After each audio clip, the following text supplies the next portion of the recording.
안녕하세요. 세무조사 전문그룹 로운세무법인의 손중기 세무사입니다. 반갑습니다. 안녕하세요. 로운세무법인 조한나 세무사입니다.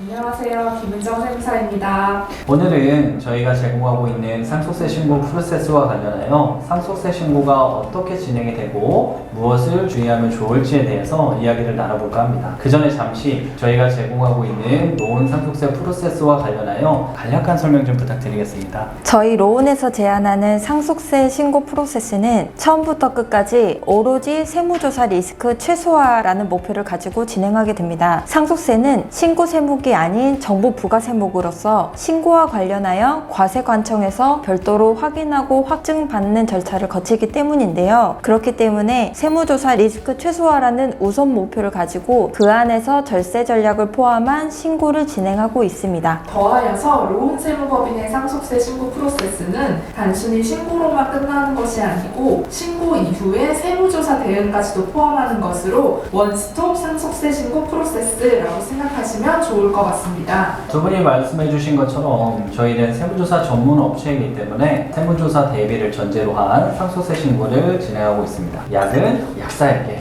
세무조사는 로운세무법인에게. 자, 그러면 본론으로 들어가서 상속세 신고에 대해서 얘기를 나눠보도록 하겠습니다. 먼저 상속세란 어떤 때 부과되는 세금인가요? 네, 상속세란 사망으로 그 재산이 가족이나 친족 등에게 무상으로 이전되는 경우에 당해 상속재산에 대하여 부과되는 세금을 말합니다. 그렇군요. 그런데 상속재산이라 함은 돌아가신 분, 즉 고인의 재산을 말하는 것인데 남겨진 유가족들이 이 재산 내역을 정확히 파악하기가 정말 쉽지 않은 게 현실입니다. 이런 경우에 보다 쉽게 조회할 수 있는 방법들이 있다고 하는데요. 어떤 것들이 있나요? 네, 일명 안심상속 원스톱 서비스를 활용하시면 되는데요. 상속인이 가까운 구청이나 주민센터를 방문하시거나 온라인을 통해서도 신청을 하실 수 있습니다. 서비스를 신청을 하면 토지나 건축물 정보에서부터 금융거래 정보, 세금 체납 내역까지도 포괄적으로 한 번에 확인을 하실 수 있습니다. 상속인분들이라면 꼭 이용해야 되는 서비스인 것 같습니다. 그런데 이런 원스톱 서비스를 통해서도 파악되지 않는 재산이 존재하는데요. 어떠한 것들이 있나요? 예를 들어서 비상장 주식을 보유하거나 상속인 등이 사전에 증여받은 재산이 있다고 하면 이 원스톱 서비스로는 조회되지 않기 때문에 별도로 준비하셔야 하는데요. 먼저 비상장 주식이 있다고 하면 사망일을 기준으로 하는 재무제표와 법인세 신고 서류 등을 준비해 주셔야 하고, 그리고 사전 증여 재산을 파악하기 위해서는 10년치 계좌 내역과 이전에 증여세 신고된 내역까지도 확인해 주셔야 합니다. 참고로 사전 증여 재산을 확인하기 위해서는 상속세 합산 대상 사전 증여 확인 신청서 요 서식을 작성을 하셔서 세무서에 제출을 하시거나 홈택스를 통해서 신청을 하실 수가 있는데요. 일반적으로 사전 증여가 상속인들에게만 이루어지다 보니까 이 서식에는 제공 정보를 상속인으로만 한정을 하고 있습니다. 그래서 저 같은 경우에는 상속인 외의자들에 대한 사전 증여 내역도 확인이 필요한 경우에는 제공 대상 추가 등의 번거로움이 있어서 정보공개 청구서라는 서식으로 대체를 하여서 조금 더 편리하고 빠르게 사전 증여 내역을 파악할 수 있었습니다.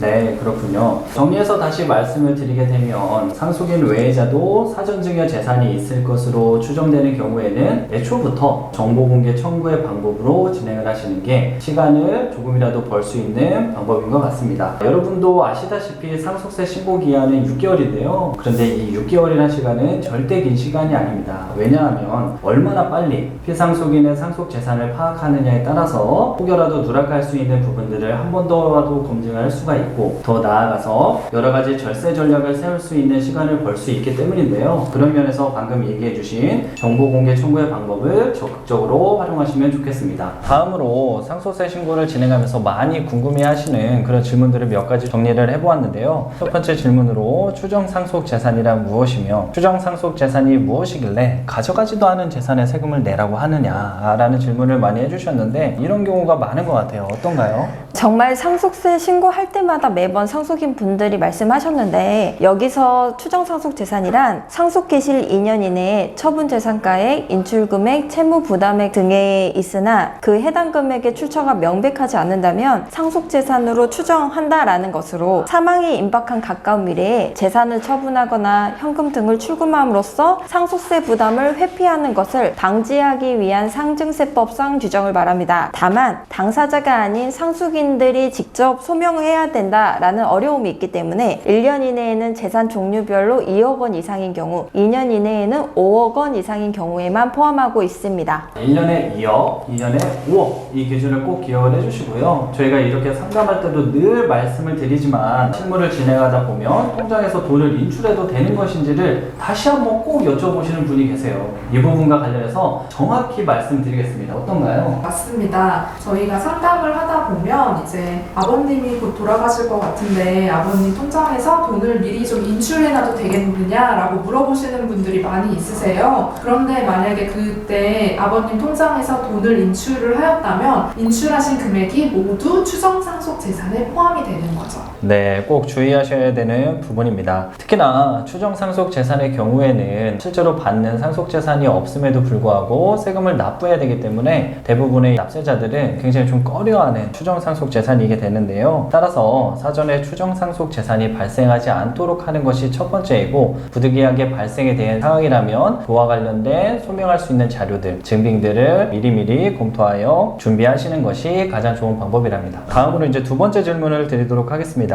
아버지, 즉 돌아가신 분의 병원비를 본인 카드, 이제 자녀가 좀 직접 결제해도 되냐 이런 질문들을 많이 하시는데요. 어떤가요, 점사님? 병원비를 아버지가 아닌 자녀가 직접 결제를 하게 된다면 안타깝게도 상속공제를 적용받지 못할 수도 있는데요. 따라서 상속을 앞두고 있는 상황이라고 한다면 가급적 아버지의 신용카드나 예금 등으로 결제를 하시고, 만약 부득이하게 배우자나 자녀가 대신 결제를 한 후에 추후 정산을 받기로 했다면 해당 진료비 명세서나 관련 증빙을 꼭 챙겨두셔야 상속공제로 적용받을 수 있으니 참고하시기 바랍니다. 네, 그렇습니다. 이러한 부분들도 꼭 기억하셨다가 세법상 불이익을 받지 않도록 주의하시기 바랍니다. 다음으로 세 번째 질문입니다. 상속받은 부동산을 지금 팔아도 될까요? 라는 질문인데요. 상속세를 지금 당장에 납부할 금액이 없어서, 또는 상속받은 부동산이 현재 시가가 크기 때문에 부동산을 처분하려고 하는데 언제 어떤 시기에 처분해야 되는지를 몰라서 많은 질문을 듣게 됩니다. 그러면 언제 처분해도 상관이 없는 건가요? 네, 일반적으로 토지나 건축물 같은 경우에는 법에서 정한 보충적 평가 방법에 의해서 재산을 평가를 하게 되는데요. 보충적 평가액은 일반적으로 시가보다는 조금 낮게 형성이 되어 있기 때문에 그 상속재산가액이 낮아져서 상속세를 적게 부담을 하게 됩니다. 그런데 만약에 상속 개시일 전후 6개월 이내에 매매나 감정평가 등을 받는 경우에는 그 해당 매매가액이나 감정평가액을 시가로 보아서 상속재산을 평가하게 됩니다. 그래서 상속인분이 상속 개시일 한 5개월 정도 되었을 때 매매를 하거나 이제 감정평가 등을 받는 경우에는 보충적 평가 방법으로 평가를 했을 때보다는 상속세를 좀 더 많이 부담을 하게 되는 결과가 발생을 할 수 있으니 이 점을 꼭 참고해 주셨으면 좋겠습니다. 정리하여 말씀을 드리면 상속 개시일 전후 6개월 기간에는 담보대출을 받는다던가 아니면 매매를 하다던가, 그러면 그 가액이 시가가 돼서 상속세 재결정 처분이 될 수 있으니 이 부분을 꼭 유의하셔서 생각을 하셔야 되겠습니다. 물론 이런 부분을 일일이 상속인분들이 생각하고 체크하시기가 굉장히 요원한 일입니다. 그렇기 때문에 세무 전문가의 도움을 얻으셔서 이런 부분들을 체크하시기를 추천드리는 부분입니다. 마지막으로 상속세 신고 시 유의할 사항들은 무엇들이 있을까요? 라는 질문인데요. 어떤 것들이 있을까요? 네, 배우자 상속공제를 적용받는 경우 최대 30억 원까지 배우자 상속공제가 가능하다라는 부분은 많이들 아실 텐데요. 혹시 배우자 상속공제 적용을 받기 위한 자산등기기한도 별도로 있는 거 아셨나요? 원칙적으로는 상속세 과세표준 신고기한의 다음 날부터 6개월이 되는 날까지 등기하지 않는다고 한다면 이 배우자 상속공제를 적용받을 수 없습니다. 그렇습니다. 배우자 상속공제의 경우에는 무려 30억 원이라는 세공제를 받을 수 있는 큰 혜택이니만큼 관련된 요건들을 충분히 이행하셔서 이런 혜택들을 받으셔야 되겠습니다. 혹시 상속세를 납부하셔야 되는데 납부할 돈이 없는 경우들이 있잖아요. 부동산밖에 받으신 게 없다, 또는 비상장 주식밖에 받은 게 없다, 이런 경우는 어떻게 좀 처리를 할 수 있을까요? 네, 그런 경우에는 물납을 진행하시면 되는데요. 이때 주의하셔야 될 점이, 물납 규정을 보면 상속재산 중 현금성 재산으로 상속세를 먼저 납부하고 부족한 금액에 대해서만 물납을 할 수 있다라고 규정을 하고 있습니다. 즉, 이 말은 상속받은 재산 중에 현금이 있으면 현금으로 먼저 상속세를 내라 라는 말인데요. 이 규정에 대해서 많은 분들이 잘 모르고 계셔서 제가 이제 상속세 신고시 때마다 설명을 드리면 많은 분들이 투자를 계획을 하시고 계시다가 이 얘기를 듣고는 투자 계획을 잠시 미루고 상속세를 먼저 납부를 하셔서 상속세 부담에 무리가 없으셨던 경우가 많이 있습니다.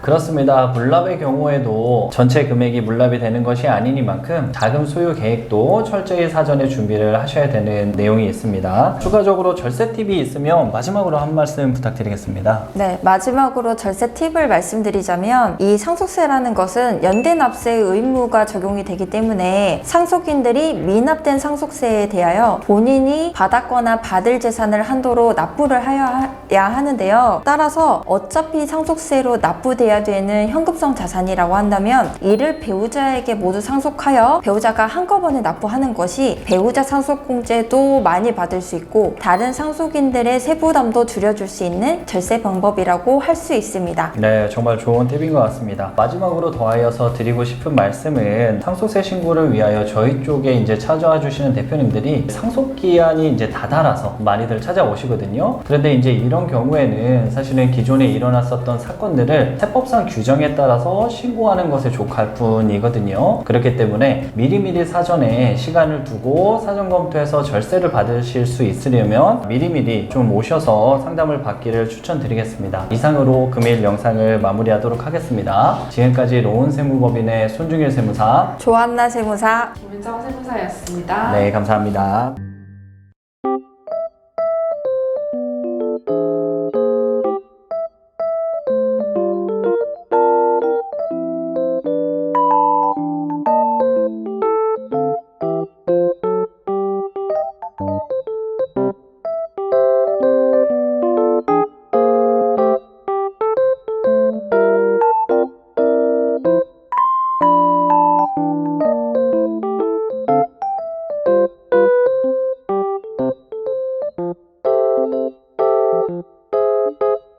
Thank you.